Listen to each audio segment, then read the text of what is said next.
대한민국 금융산업의 판도를 바꿔온 혁신가, 금융업계 최고의 스타 CEO. 아마 많은 분들이 이 사람을 떠올릴 것 같아요.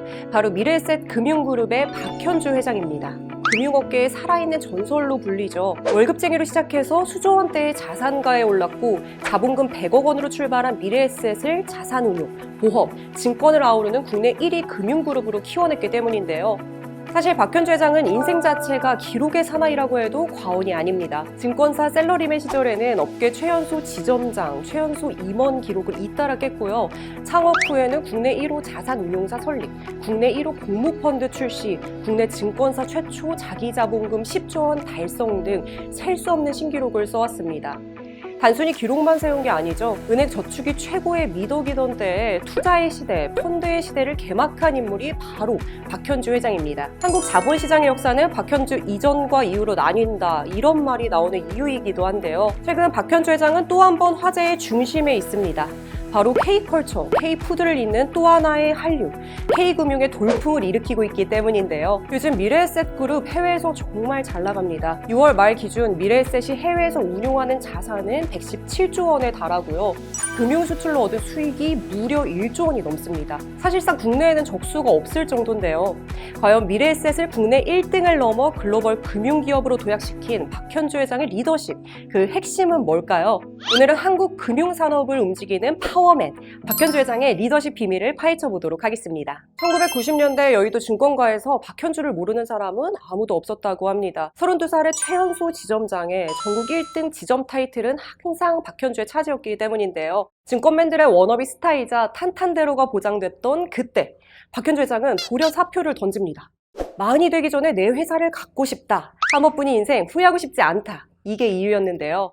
하지만 직원 7명과 함께 회사를 차린 지 6개월 만에 IMF 외환위기가 터집니다. 금리는 하늘 높이 치솟고 부도나는 회사가 잇따랐는데요. 이때 박현주 회장은 오히려 절호의 찬스를 봅니다. 그리고 자신의 이름을 내건 박현주 1호 펀드를 출시하는데요. 당시 업계의 시각은 이 펀드가 설마 잘 되겠냐 였습니다. 일정 기간 돈을 찾을 수 없는 폐쇄형 뮤추얼 펀드였기 때문에 단기 투자에 익숙한 고객들에게 외면을 받을 것이다, 이렇게 전망했던 거죠. 하지만 예상은 보기 좋게 빗나갔고 그야말로 초대박이 났는데요. 박현주 1호 펀드는 판매 시작 3시간여 만에 500억 원어치가 완판됐고 평균 90%에 달하는 수익률을 올립니다. 자산 운용의 투명성을 높이면 고객들에게 통할 것이다, 이 승부수가 제대로 적중했던 거죠. 순식간에 금융업계의 스타로 부상한 박현주 회장은 이후 미래에셋 증권, 미래에셋 생명을 잇따라 출범시키면서 사세를 확장하는데요. 과연 자본금 100억 원으로 출발한 벤처회사를 국내 대표 금융기업으로 올려세운 박현주 회장의 비결, 뭐였을까요? 남들과 다른 길로 가야 돈을 벌 수 있다. 바로 소수의 전략입니다. 가장 대표적인 게 1999년에 투자한 다음 커뮤니케이션인데요. 박현주 회장은 외환위기 여파로 증시가 폭락했을 때 다음 주식을 사들입니다. 박현주 회장이 다음 주식에 투자한 이유는 간단했습니다. 기업의 펀더멘탈에 비해 주가가 너무 낮다, 반드시 오를 거다는 거였죠. 다른 기관 투자자들이 몸을 움츠리고 투자를 하지 않았을 때 역으로 통 큰 베팅을 한 건데요.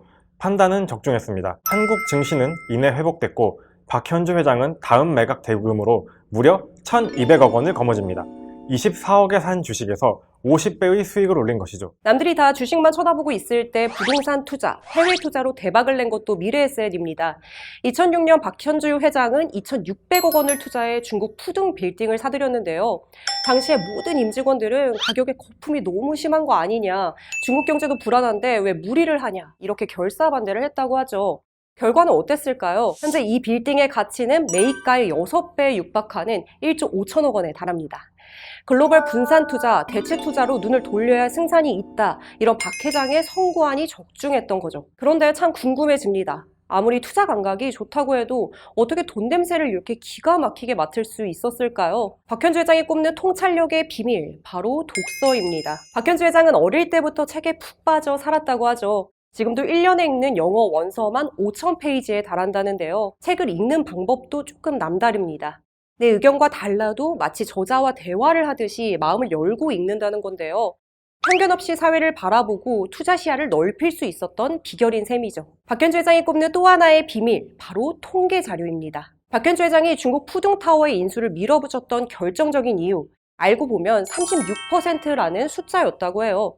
바로 상하이의 도시화 비율 통계였는데요.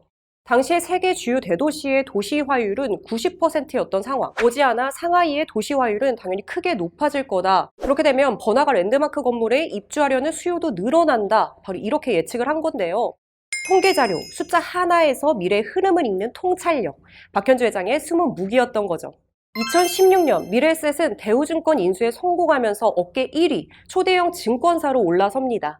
인수 비용만 2조 4천억 원에 달하는 빅딜이었는데요. 그런데 박 회장이 거액을 쏟아부은 이유, 국내 1등이 목표가 아니었어요.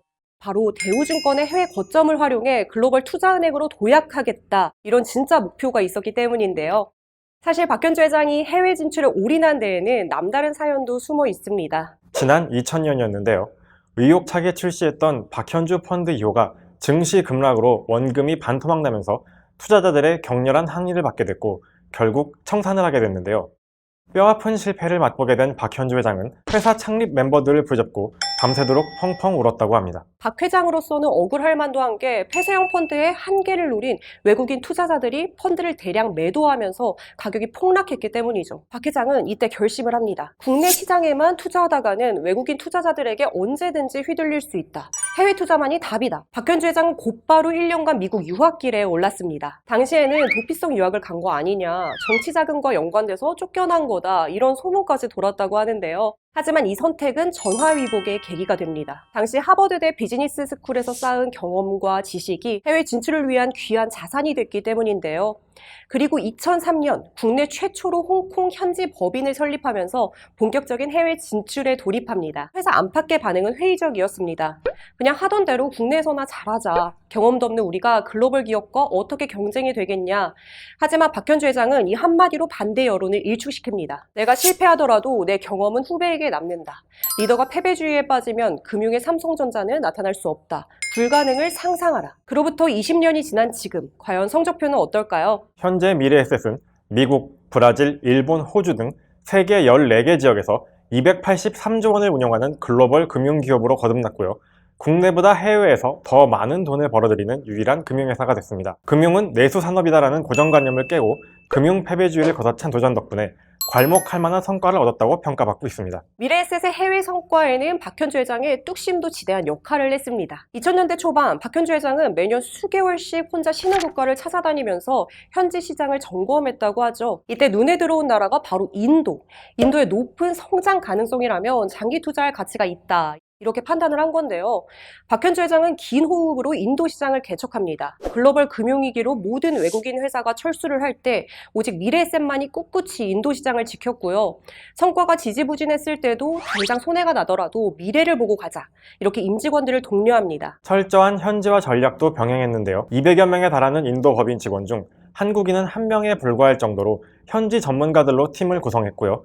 미래에셋 인도재단을 설립, 다양한 장학 사업과 저소득층 지원 사업 등을 펼치면서 현지인들의 마음을 열었습니다. 이런 노력은 결실을 맺고 있는데요. 현재 인도인들에게 미래에셋은 JP모건, 골드만삭스에 뒤지지 않는 금융 브랜드로 인식되면서 성장 가도를 달리고 있습니다. 어려울 때 떠나지 않는 덕분에 인도 금융당국의 신뢰도 얻었어요. 미래에셋이 인도에서 7개의 계열사를 거느린 종합금융회사로 자리를 잡은 것도 인도 당국이 지주사 전환을 승인해준 덕분이라고 하는데요. 일단 목표를 정하면 끝까지 밀어붙이는 박현주 회장의 뚝심, 미래에셋의 성장을 만든 진짜 비결인 셈이죠. 미래에셋의 혁신은 처음에는 낯설었고 다음엔 인정받고 결국엔 상식이 됐다.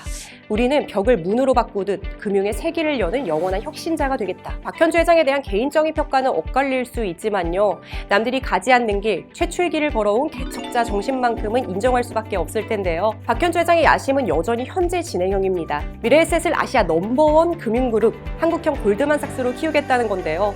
과연 박현주 회장의 진짜 전성기는 오늘일까요? 아니면 내일일까요? 불가능을 상상하게 만드는 박현주 회장의 도전. 여러분도 관심 있게 지켜봐 주시죠.